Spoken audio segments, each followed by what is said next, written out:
കാലിക്കറ്റ് സർവകലാശാല സിൻഡിക്കേറ്റ് അംഗമായ AK അനുരാജ് ചേരുകയാണ്. ശ്രീ AK അനുരാജ്, ഈ ഗവർണറുടെ ഭാഗത്തു നിന്നുള്ള ആദ്യത്തെ നിർദ്ദേശം എന്നത് വിഭജന ഭീതി അനുസ്മരണ ദിവസ് വളരെ വിപുലമായി തന്നെ നമ്മുടെ സർവകലാശാലകൾ കൊണ്ടാടണം എന്നുള്ളതാണ്. കാരണം 2021 മുതൽ ദേശീയ തലം മുതൽ കേന്ദ്ര സർക്കാർ നടത്തുന്ന ഒരു ആചരണമാണിത്. 1947 ഓഗസ്റ്റ് 14 നമ്മുടെ രാഷ്ട്രം എങ്ങനെയാണ് മതത്തിൻ്റെ അടിസ്ഥാനത്തിൽ വിഭജിക്കപ്പെട്ടത് എന്നത് പുതിയ തലമുറ അറിയേണ്ടതുണ്ട്.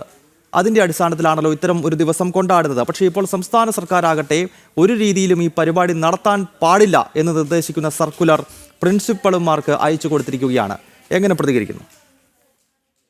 അല്ല, ഇത് സർവകലാശാലകളെ സംബന്ധിച്ചിടത്തോളം അധികാര കേന്ദ്രം എന്ന് പറഞ്ഞിട്ടുണ്ടെങ്കിൽ ചാൻസലർ, വൈസ് ചാൻസലർ ആ രീതിയിലാണ്. അത് സംസ്ഥാന സർക്കാരിന് അതിനകത്ത് വലിയ റോളില്ല. സംസ്ഥാന സർക്കാരിന് ആകെയുള്ളത് ഉന്നത വിദ്യാഭ്യാസ മന്ത്രി പ്രോ ചാൻസലറാണ്. പക്ഷേ പ്രോ ചാൻസലർക്ക് താരതമ്യേന അധികാരങ്ങളില്ല. അത് PVC ആയാലുമില്ല. അപ്പോൾ ചാൻസലർ, വൈസ് ചാൻസലർ അതാണ് അധികാര ശ്രേണി. അപ്പൊ അതിന്റെ ഏറ്റവും തലപ്പത്തുള്ളത് ചാൻസലറാണ്. അപ്പൊ ചാൻസലർ ചെയ്തതെന്ന് വെച്ചിട്ടുണ്ടെങ്കിൽ പറഞ്ഞതുപോലെ ദേശീയ തലത്തിൽ നടക്കുന്ന ഒരു ആചരണം അതിന്റെ കാലിക പ്രസക്തി തിരിച്ചറിഞ്ഞിട്ട് അത് ചെയ്യണം സർവകലാശാലകൾ. കേരളത്തിലെ സർവകലാശാലകളിൽ നിർഭാഗ്യവശാൽ അത് കഴിഞ്ഞ വർഷമൊന്നും നടന്നില്ല എന്ന് തിരിച്ചറിഞ്ഞതിന്റെ അടിസ്ഥാനത്തിൽ അത് അദ്ദേഹം ശ്രദ്ധയിൽപ്പെടുത്തുകയും അത് ചെയ്യണം എന്നുള്ള നിർദ്ദേശം നൽകുകയുമാണ് ചെയ്തത്. അതിനെ സംസ്ഥാന സർക്കാർ എതിർക്കുക എന്ന് പറയുന്നത്, സംസ്ഥാന സർക്കാർ ഇത്തരം കാര്യങ്ങൾ ഉന്നത വിദ്യാഭ്യാസ രംഗത്ത് മൊത്തം ചെയ്യുന്ന കാര്യങ്ങൾ, അതായത് ഇല്ലാത്ത അധികാരം പ്രയോഗിക്കുക.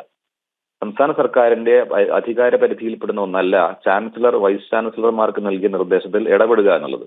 അപ്പൊ ഇല്ലാത്ത അധികാരം പ്രയോഗിക്കുക, അതാണ് കേരളത്തിലെ സർവകലാശാലകളിൽ മൊത്തത്തിൽ ചെയ്തുകൊണ്ടിരിക്കുന്നത്. അത് ഈ സംഭവത്തിലും ചെയ്തിരിക്കുകയാണ്. എന്ന് മാത്രമല്ല, അതിന് ഒരു രാഷ്ട്രീയ പിൻബലം നൽകാൻ വേണ്ടി CPIMന്റെ സംഘടനാ സംവിധാനം ഉപയോഗപ്പെടുത്തുകയാണ്. മറ്റ് LDFലെ ഘടകകക്ഷികളെയും ഉപയോഗപ്പെടുത്തിക്കൊണ്ട് അതിനു വേണ്ടിയിട്ടുള്ള പ്രവർത്തനങ്ങൾ പ്രത്യക്ഷമായിട്ടും പരോക്ഷമായിട്ടും ചെയ്യുകയാണ്.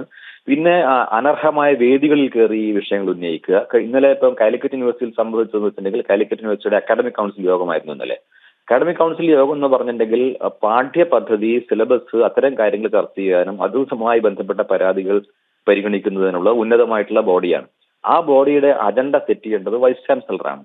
അപ്പൊ ആ രീതിയിൽ ഇന്നലെ അക്കാഡമിക് കൗൺസിൽ യോഗം നടക്കുന്നതിനിടെ ഒരു SFI പ്രവർത്തകൻ ഈ വിഷയം ഉന്നയിച്ചു. അത് അജണ്ടയിൽ ഇല്ലാത്ത ഒരു വിഷയം ഉന്നയിച്ചു. അത് ഉന്നയിക്കാൻ സാധിക്കില്ല, ഇത് അതിനുള്ള ഒരു വേദിയല്ല, അജണ്ട സെറ്റ് ചെയ്യേണ്ടത് ചെയറാണ് എന്നൊക്കെ വൈസ് ചാൻസലർ പറഞ്ഞെങ്കിലും അതിനെയൊക്കെ അവഗണിച്ചുകൊണ്ട് ഈ SFI നേതാവ് അവിടെ ഈ വിഷയം അവതരിപ്പിച്ചു. എന്ന് മാത്രമല്ല, മുതിർന്ന CPIM നേതാക്കന്മാർ, സിൻഡിക്കേറ്റ് മെമ്പർമാർ ഉൾപ്പെടെ അതിനെ പിന്തുണയ്ക്കാൻ രംഗത്ത് വരിക ചെയ്തു. അപ്പോൾ അതിശക്തമായിട്ട് അതിനെ അവിടെ ഞങ്ങൾക്ക് എതിർക്കേണ്ടി വന്നു. കാരണം പറയുന്ന വെച്ചാൽ ചാൻസലർക്ക് അധികാരമില്ല എന്ന് പറയുക. ഇത് ഈ സംസ്ഥാന സർക്കാർ ചെയ്യുന്ന, അല്ലെങ്കിൽ സംസ്ഥാന സർക്കാരിന്റെ നേതൃത്വത്തിൽ നൽകുന്നവർ അവർ കൺവേ ചെയ്യുന്ന അതേ മെസ്സേജ് ഈ CPIM സംഘടനകളിൽ, SFI ഉൾപ്പെടെയുള്ള സംഘടനകളിലേക്ക് കടത്തിവിട്ടിരിക്കുകയാണ്. അതുകൊണ്ട് അവർ ഈ കാര്യം അറിയാതെ ഇത് അനർഹമായ സ്ഥലങ്ങളിൽ അല്ലെങ്കിൽ ഇത് ഉന്നയിക്കേണ്ടുന്നതല്ലാത്ത വേദികളിൽ ഉന്നയിക്കുക, അങ്ങനെയൊക്കെ ബഹളമുണ്ടാക്കുക, ദേശീയബലം പ്രകടിപ്പിക്കുക, അങ്ങനെ നയപരമായി നടക്കേണ്ട, ഭംഗിയായി നടക്കേണ്ട, ഉന്നത വിദ്യാഭ്യാസ രംഗത്ത് കൃത്യമായിട്ട് നടക്കേണ്ട കാര്യങ്ങൾ നടക്കാത്ത സാഹചര്യം ഉണ്ടാക്കുകയാണ്.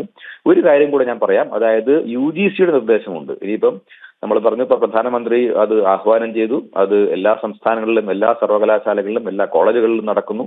അതിനപ്പുറം UGC ആണ് ഇത് നമ്മുടെ കോളേജുകളെ, യൂണിവേഴ്സിറ്റികളെ നിയന്ത്രിക്കുന്ന കേന്ദ്ര ഏജൻസി. UGCയുടെ നിർദ്ദേശവുമുണ്ട് ഇത് നടത്തണം. ഇത് രണ്ടിനെയും അവഗണിച്ചുകൊണ്ട്, ലംഘിച്ചുകൊണ്ട് ഇവിടെ ഇടതുപക്ഷം ബോധപൂർവം ചെയ്യുന്ന ഒരു കാര്യമാണ്. ചരിത്രത്തെ ഇല്ലാതാക്കുക, അതോടൊപ്പം തന്നെ വളച്ചൊടിച്ച് ചരിത്രം എങ്ങനെ ഇടതുപക്ഷം ഉണ്ടാക്കിയോ ആ ചരിത്രത്തെ സ്ഥാപിച്ചെടുക്കാനുള്ള ശ്രമം പിന്നെയും മുന്നോട്ട് കൊണ്ടുപോവുക. ഇതാണ് ഇവരുടെ പ്രവർത്തനത്തിന്റെ ലക്ഷ്യം, ഗൂഢലക്ഷ്യം.